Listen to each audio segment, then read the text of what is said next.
Hi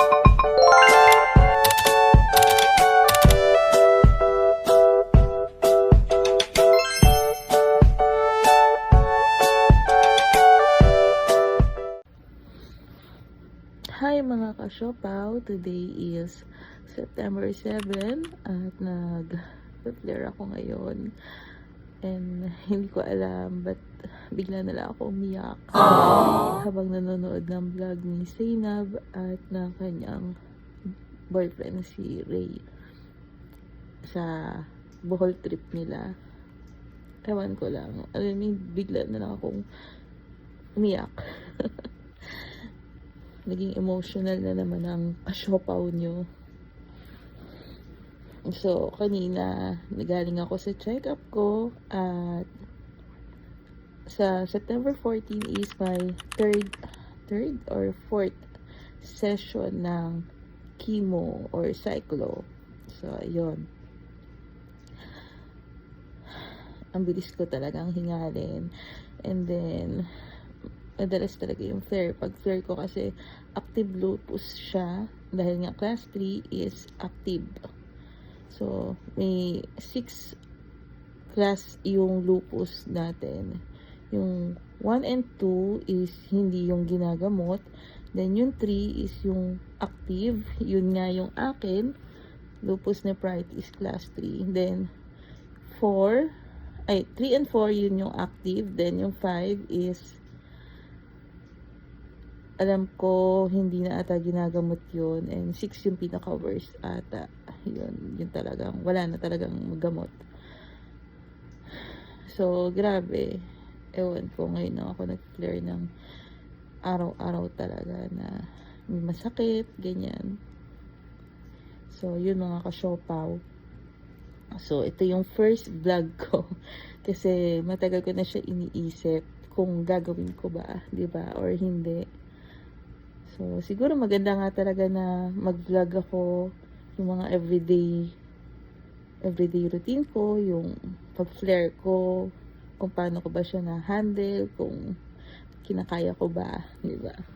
So, yan, kung makikita nyo, siopaw face na ako. Yan. So, grabe yung tinaba ng mukha ko. Simula nung nag-start ako mag-chemo, mag-treatment. Ayan. So, nag-treatment ako July 3. Ako nag-start. 70 kilo ako. Then, after 3 days, naging 75 kilo agad ako. Then, ngayon, nagtimbang ako nung nakaraan, 83 kilo na ako. Ganun kabilis yung epekto sa akin ng prednisone at ng mga ibang gamot na tinitake ko para dito sa lupus nephritis class 3. So, yan, kung makikita nyo yung baba ko, ang laki-laki na ng leeg ko, pisngi ko, grabe na din. Sobrang nakaka-depress siya na, alam mo yun. Basta yun, mga ka-siopaw. Ang hirap lang na ganito. Minsan, akala nila okay ka. Sa outside kasi, makikita nila na okay ka. Pero inside, sobrang daming masakit. Nanginginig ako. Katulad niya, nanginginig ako. Nag-flare pa rin ako hanggang ngayon. Ang gusto ko lang pahinga. Pero parang mas kailangan ko siyang labanan kaysa ipahinga. Mas gusto ko gising ako kaysa tulog ako.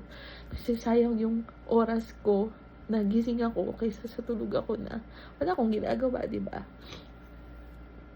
So, ayan nga, mga ka-siopaw.